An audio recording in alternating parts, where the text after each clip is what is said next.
결국 이런 겁니다. 마케팅 업체에게는 네이버 1페이지에 내 사무소 글이 노출되게 해주십시오. 대신 글이 좀 어색해도 참을게요 라고 할 수밖에 없는 거고요. 그리고 본인은 홈페이지든 블로그든 유튜브든 내 본진을 확실하게 꾸며놓는 거죠. 사람들이 검색으로 들어와서 이 변호사는 다르구나, 이 세무사는 전문성이 있구나 라고 느낄 수 있게 말이죠. 반갑습니다. 퀀텀 스텝스 4자 마케팅 공동대표 스몰자이언츠입니다. 저희는 변호사, 회계사, 세무사, 관세사, 노무사 등 전문 자격 보유자들과 협력을 통해 통합적인 비즈니스 컨설팅 서비스를 운영하고 있습니다. 변호사, 세무사, 회계사, 노무사 분들 중에 광고 대행 업체와 일해본 경험이 있으신 분들이라면 아마 공감하실 겁니다.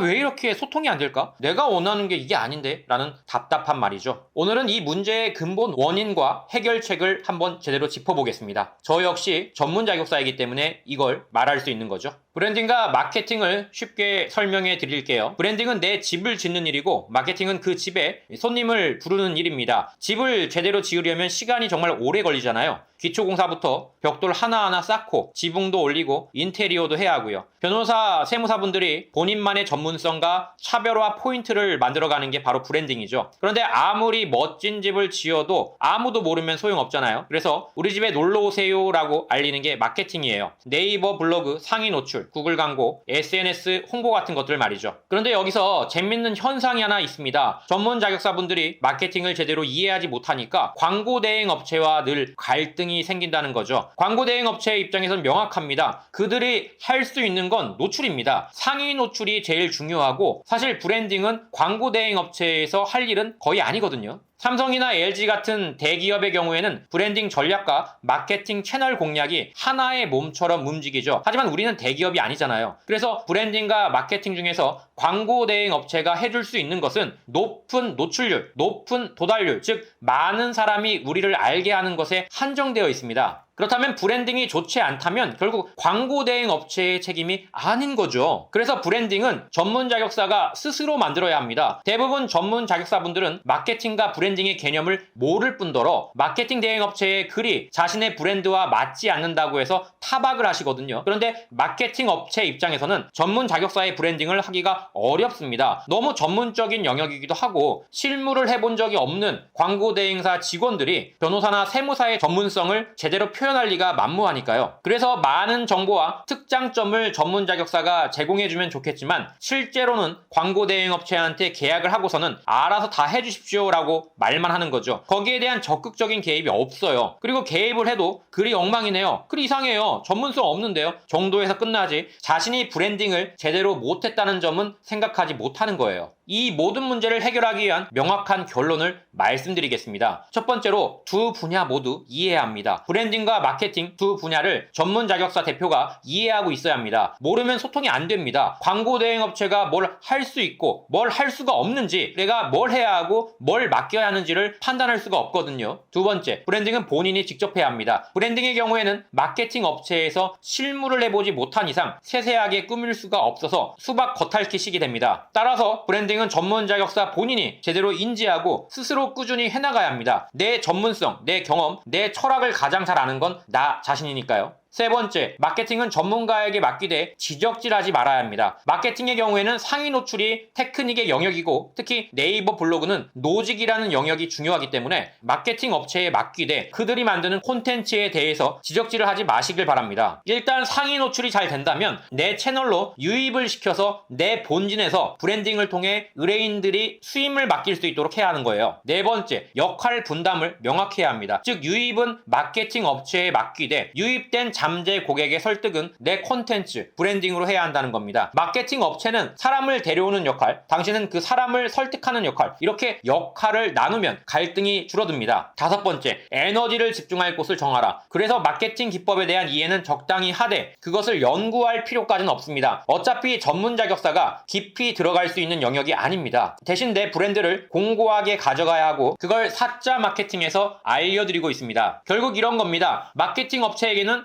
네이버 1페이지에 내 사무소 글이 노출되게 해주십시오. 대신 글이 좀 어색해도 참을게요 라고 할 수밖에 없는 거고요. 그리고 본인은 홈페이지든 블로그든 유튜브든 내 본진을 확실하게 꾸며놓는 거죠. 사람들이 검색으로 들어와서 이 변호사는 다르구나, 이 세무사는 전문성이 있구나 라고 느낄 수 있게 말이죠. 집도 제대로 짓고 손님도 제대로 불러 모아야 합니다. 하지만 각자의 역할을 명확히 하는 게 중요합니다. 브랜딩은 스스로, 마케팅은 전문가에게, 이 원칙만 지켜도 광고 대행 업체와의 갈등은 크게 줄어들 겁니다. 오늘 내용이 유익하셨다면 좋아요와 구독 부탁드립니다. 벨 아이콘도 눌러서 새 영상 알림 받아보시길 바라고요. 전문 자격사 브랜딩에 대해 더 자세히 알고 싶으시다면 대형 로펌에도 밀리지 않는 변호사, 세무사 생존 전략 참고하시고, 사자 마케팅 초월반 오프라인 클래스 관심이 있으시면 댓글창 링크 확인해 보시길 바랍니다. 끝까지 시청해 주셔서 감사합니다. 스몰 자이언츠였습니다.